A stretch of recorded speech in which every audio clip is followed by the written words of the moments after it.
Y'a plus les gens. Bon, de retour au CERN pour la deuxième vidéo sur les expositions permanentes. Si vous n'avez pas vu la première, je vous invite à la voir là, même si elles n'ont pas vraiment de lien entre elles. Du coup aujourd'hui, c'est le globe de la science et de l'innovation. Bon, c'est un immense globe en bois tout à fait badass qui est un peu l'emblème du CERN. Le bas se situe, il y a une petite exposition avec une grande salle de projection tout à fait badass et magnifique, avec plein de petits objets interactifs et tout, c'est vraiment génial. Au-dessus, il y a une salle de conférence, mais malheureusement, j'ai pas eu l'autorisation d'y aller, comme apparemment il prépare une conférence, quelque chose, je ne sais pas exactement, donc voilà, bon, malheureusement. Du coup, moi, je vous dis à tout de suite dedans.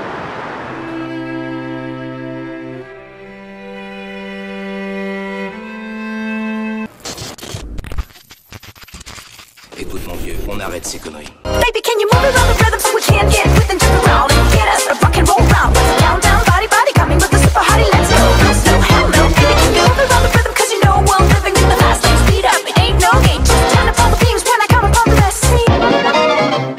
Yep les gens, bon, on est à l'intérieur. Du coup, comme je vous disais, c'est une petite exposition dans une grande salle tout à fait majestueuse. Bon, comme vous pouvez le constater, je suis avec mon petit projecteur parce qu'il fait plutôt sombre. Bah, normal, c'est une salle de projection.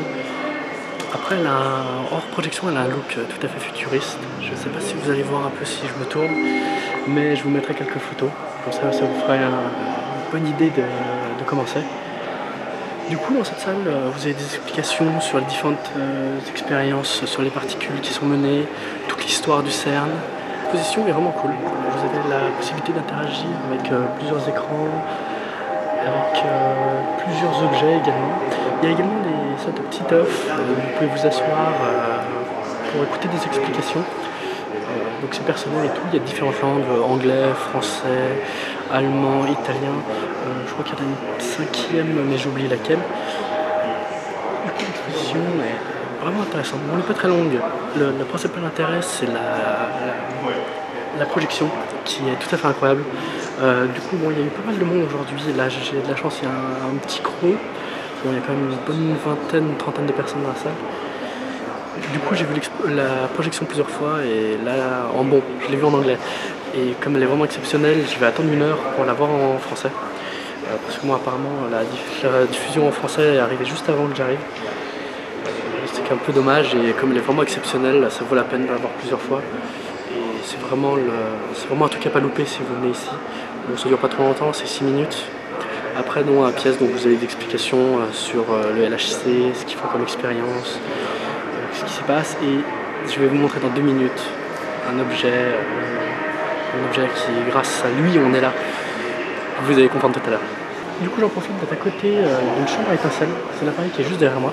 Je suis pas sûr que vous allez bien le voir, comme je dote certainement contre-jour avec un reflet. Mais en fait, une chambre à étincelles, c'est un petit peu comme la chambre à brouillard que je vous ai parlé dans l'autre vidéo. Ça permet d'identifier, de capter les particules cosmiques qui passent et de les mettre en évidence. La chambre à brouillard, ça fait une sorte de brouillard. Comme ça vous pouvez les visualiser. La chambre à étincelles, ça fait des étincelles étant donné que ça interagit avec les matériaux qui sont à l'intérieur. Du coup je vous remets la vidéo de la chambre à brouillard et la chambre à étincelles. Donc les deux ce sont des petits timelapses de 4 minutes de temps réel accéléré en 1 minute, donc du x4. Comme ça vous pouvez vous rendre compte de la quantité de particules cosmiques qui nous traversent, qui nous touchent en permanence. Apparemment c'est à peu près une centaine de particules par seconde, ce qui est tout à fait énorme, on ne se rend pas compte. Et tout ça en plus en étant protégé par l'atmosphère, parce que l'atmosphère permet de bien diminuer la quantité de particules qui nous atteint. Et c'est pour ça que du coup ces particules ne sont pas dangereuses pour nous. Et d'ailleurs dans l'espace, c'est l'un des principaux dangers qu'ils rencontrent. Là je vais vous parler d'un objet sans lequel on ne serait pas là, sans lequel notre monde n'existerait pas, on ne le connaîtrait pas comme ça. Bon, en plus du magnifique reflet de mon projecteur, car la vitre est bombée et que j'arrive pas à le faire disparaître, nous avons ce magnifique cube noir qui ne paye pas de mine. Et ben c'est grâce à lui où nous en sommes actuellement, pour aller sur Facebook, sur YouTube, échanger des données, aller sur Wikipédia, faire une recherche Google, tout ça c'est grâce à lui. Car en fait c'est le tout premier serveur de l'internet, donc il a été créé en 1989 ici, pour pouvoir échanger des données entre différents services et tout cela, et c'est grâce à lui qu'on en est là actuellement. oui, j'ai été coupé lors de mon moment de contemplation du premier serveur internet, comme la diffusion en français a été lancée. Du coup, je me la suis maté et elle est vraiment incroyable, quoi. Les transitions sont vraiment géniales, tout est génial. En plus, elle est vraiment immersive, comme tu es dans l'action, comme il y en a tout autour de toi.